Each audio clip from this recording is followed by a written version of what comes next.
नमस्कार जय जगन्नाथ मु ज्योतिर्विद पंडित इंजीनियर नीलांबर पाणी प्रत्येक दिन तो बहु लोक मो पाख बहु समस्या नहीं आसुँच किंतु आज जन सरल निरीह लोक आस मो पाख सनातन बाबू भल लोक ये उच्चकोटर कर्मठ लोक माने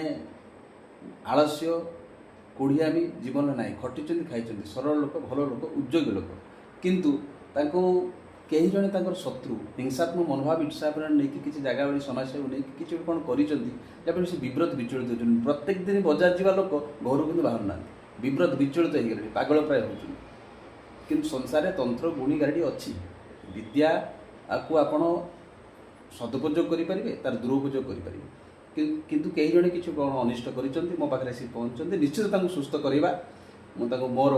शास्त्रोक्त अनुजाई जहाँ प्रतिकार कही आसी निश्चित हे पुआ मैंने नहीं आसने ईश्वर को प्रार्थना करूँ शीघ्र आरोग्य लाभ हूँ आ शत्रु दमन हूँ जय जगन्नाथ।